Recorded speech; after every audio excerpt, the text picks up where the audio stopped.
to the Narrowing Path, Walking the Spiritual Walk. My name is Stephen Van Eierstein, and thanks again for joining me. I'll be going ahead and reading from James Allen's daily meditation readings, and you'll be getting my genuine reactions, responses, and opinion of the reading. It'll be fresh to you, fresh to me. I never read these before I do this little segment. Just so it's genuine, just so you guys, so we're on the same page after I read it. So, I really am enjoying it, throughout January. It's been pretty great messages so far. It's gone a lot of places. So, I'm looking to see where this one brings us. So, here we go, January 20th. When tears flow and the heart aches, remember then the sorrow of the world. When sorrow has overtaken you, remember then it overtakes all, that none escape it, that it is the great fact in human life that makes religion a necessity. Think not that your pain is isolated and unjustly inflicted. It is but a fragment of the great pain of the world. It is the common experience of all. Perceiving this, let sorrow gently lead you into a deeper religion, a wider compassion, a tenderer regard for all men and all creatures. Let it bring you into the greater love and deeper peace. Bear well in mind that nothing can overtake you that does not belong to you, and that it is not for your eternal good. The end of sorrow is joy and peace. The sorrowless state is reached through sorrow.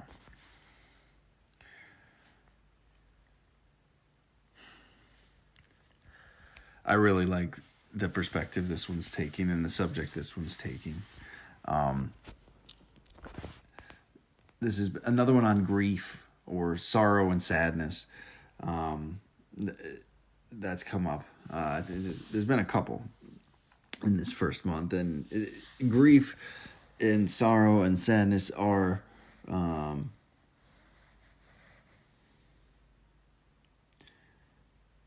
things that people try to avoid and view them as negative and view them as bad.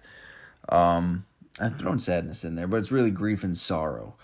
I don't want to mix in things that he didn't intend to be put in there. So grief and sorrow. It's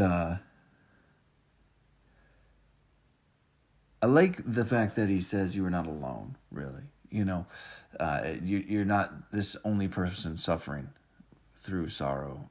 You're not the only person that's had to deal with the pain of grief. And you're not the only person that's been overtaken with it. And actually, should you be overtaken with grief and overtaken with sorrow, it is because it's yours.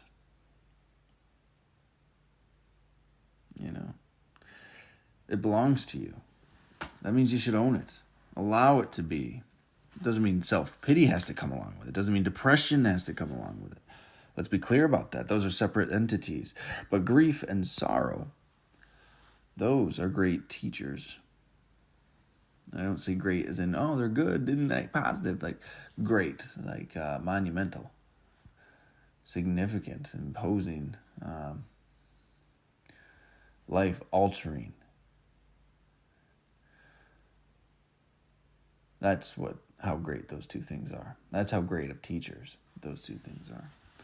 And they're not to be taken lightly.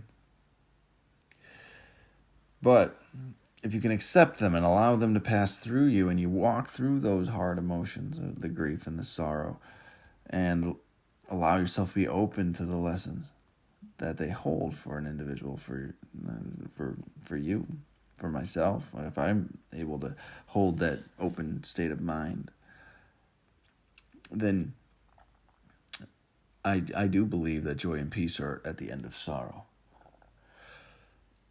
I think a theme in this reading also is the fact that without sorrow, you do not know a sorrowless life, right? It's the necessity of a dichotomy. You don't know good without bad. You don't know rich without poor. You don't know love without loss. You don't know inclusiveness until you're rejected. So to really be appreciative of the positive, the negative, or the opposite, maybe is a better way to say it, needs to be there.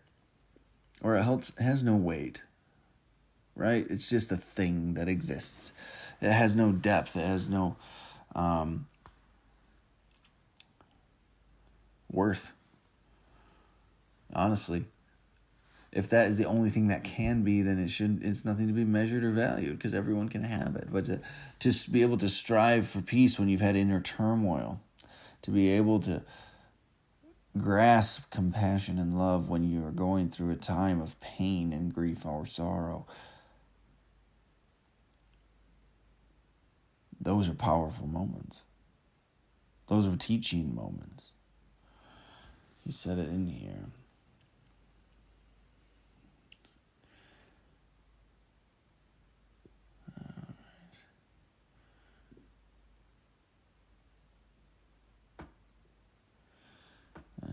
I can't find it exactly. Hold on a second. But, at the end of sorrow is joy and peace. The sorrowless state is reached through sorrow. So, those are the last two lines of the reading. And I believe this. I believe those things. And,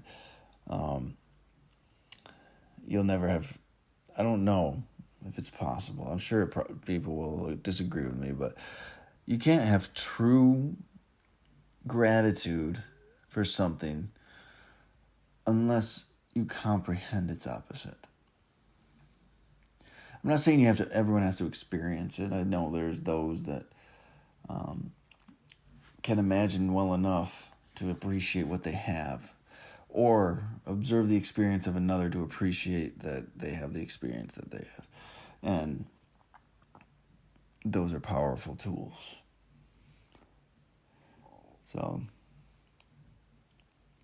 I like how it's just talking about keeping your head up, walk through it.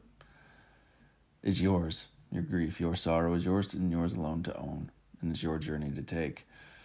And it's you who will be reborn and reformed through those too. And that's been my experience. And thank God that's been my experience, because I'm alive today because of it. So, another fantastic reading. I have a feeling every single one this year will be fantastic. So I'm looking forward to seeing how this goes. Jump on again with me tomorrow. Thank you for listening. Go ahead and reply to the question on the episode if you'd like through Spotify, and I'd love to hear your feedback. So I'll talk to you guys tomorrow then. Until next time.